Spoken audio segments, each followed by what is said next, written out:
Okay, there's so much to talk about today. We've got 10 minutes to cover the entire world.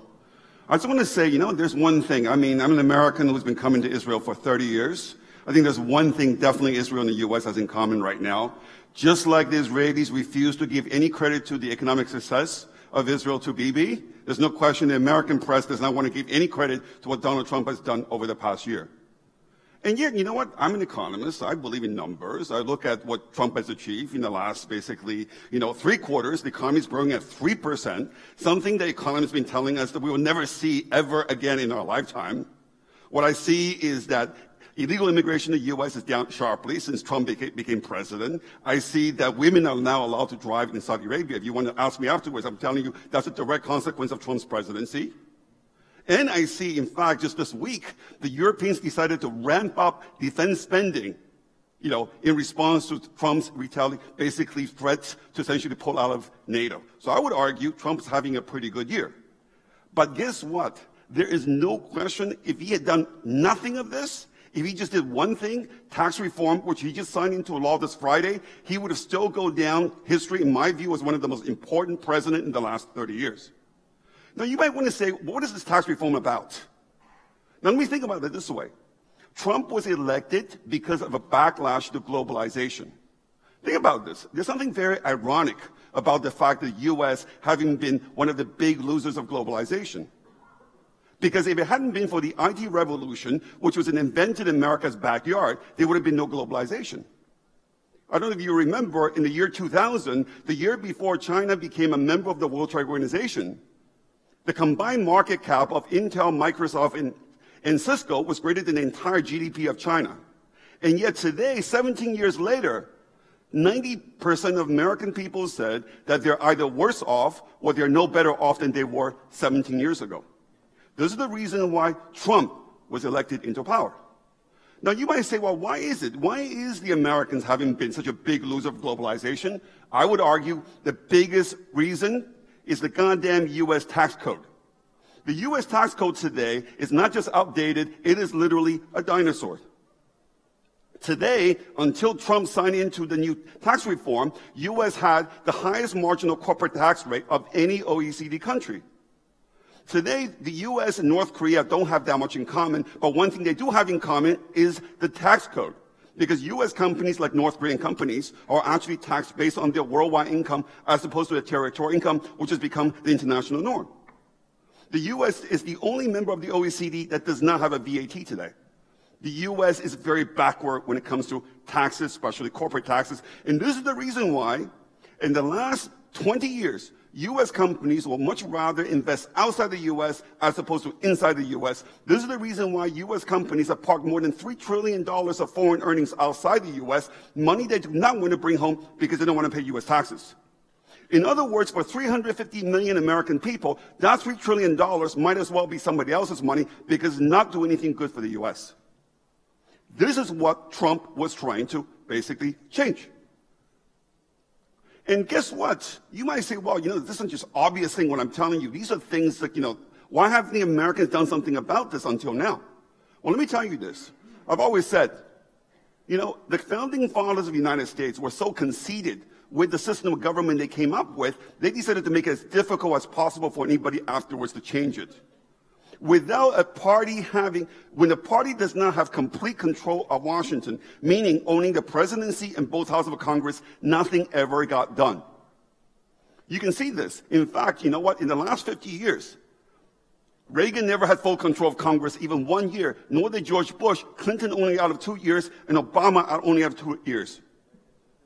In other words, that the fact that Trump says the Republicans having full control of Congress, and Trump says that he wants to fix tax reform, guess what? This is almost like, I'm a little bit Chinese, I'm a little bit superstitious. It's almost like it's never been this good in terms of the political window for doing reform. And this is what they've done. And this is what Trump signed into law last Friday after a whole years of basically fighting and after 5 years of basically debate and development.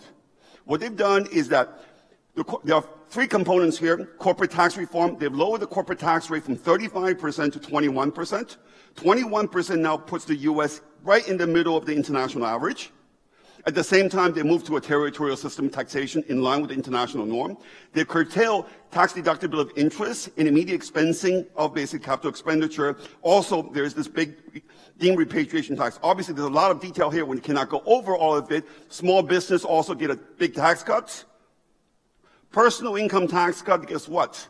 By doubling standard deduction, they make sure that only 12% of Americans still have to basically itemize the deductions. From that point of view, you're going to see a tremendous simplification of the tax preparation process. It's also, and then the combination of that and double child credit and capping state and local income tax deduction, guess what? It means that we end up with a more progressive tax basically system for basic individual. For one thing, I can tell you, I live in New York City. For someone like myself, I will be paying a lot higher taxes, despite the fact they've lowered the basic income tax rate to 37%.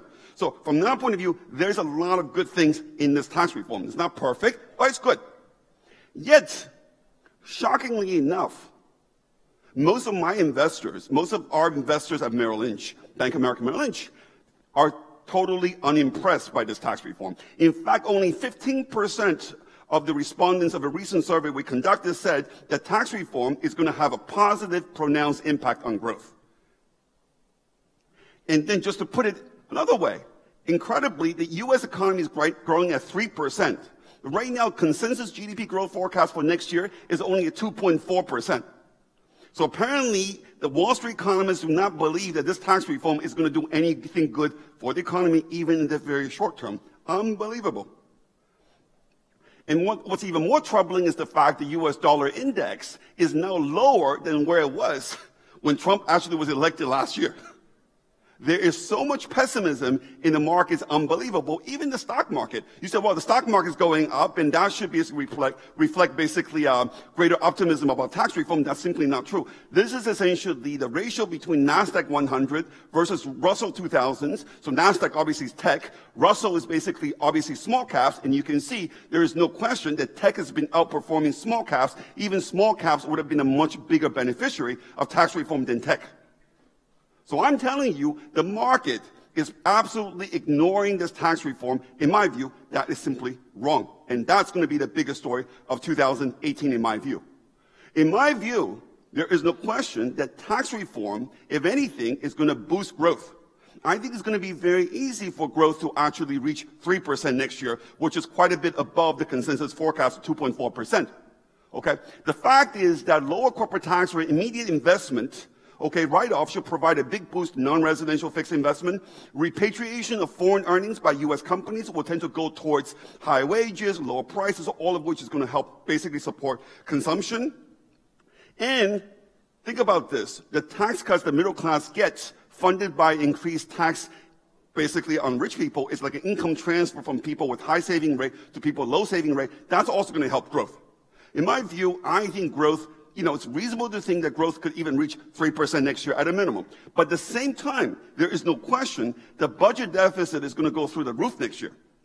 The budget deficit currently is running at $660 billion. Let me tell you this, we're going to see $1 trillion deficit next year. Okay? Easily.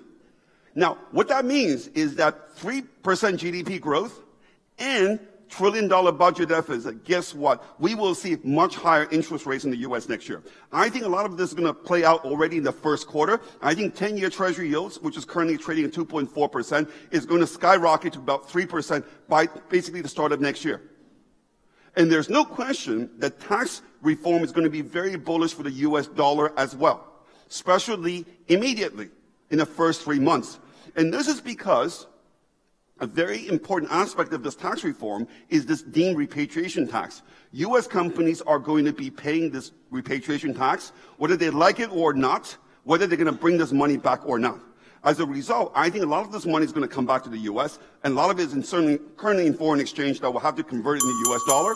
I think you're going to see the dollar going up between 7 to 8% at the start of next year. So my big forecast for next year is that certainly in the short term, you're going to see higher long-term rates and basically higher U.S. dollar. A few words about China very quickly. China's going through deleveraging. There's no question about that. In my view, this deleveraging is set to accelerate, especially now the party Congress is behind us, and President Xi Jinping has decided to really basically go after shadow banking. The economy is already slowing in China, And there's no question even the home sales are now starting to contract. In my view, if anything, if U.S. tax reform were to happen, were to lead to higher interest rates and higher dollar, as I'm predicting, I think the RMB is going to be the biggest casualty of this. So ironically, U.S. tax reform is going to be good for the U.S., it's going to be for the dollar, but it's going to be bad news for China, especially as China is going to have trouble, in my view, to stem up capital outflows from next year. And that's very important. At the same time, on the European side, the story is that the ECB begins to shrink its balance sheet, start to basically taper its balance sheet, okay, already in January. As a result, the net supply of government bonds next year that the market will have to absorb will jump to 230 billion, essentially, euros. So in other words, you will see tightened liquidity, you will see higher interest rates, higher dollar, slowing China. I think that is going to be a very major headache for emerging market investors, especially after a dramatic year this year. Finally, one last word. North Korea. So I'm predicting higher rates and higher US dollar next year. If anything that could possibly go wrong with my thesis, it's going to be North Korea. And let me just tell you this. The North Korean issue, in my view, is coming to a head. Okay? It's coming to a head because at this point, it is very clear that the U.S. will simply not accept North Korea reaching the red line, meaning having a nuclear weapon that can potentially hit the U.S., which we'll know they'll have within 3 to basically 4 months. I can also tell you that the latest UN sanction that was basically adopted over the weekend will basically reduce North Korean export by 100% and their energy import by 100%. In other words, in 3 months' time, the North Korean economy is not just going to have a mild recession, it's literally going to crash and burn. In other words, with every day that passes and nothing happens, Kim Jong-un is getting weaker. In other words, he cannot afford to sit on his ass. He will have to do something, and I think his only choice is to escalate.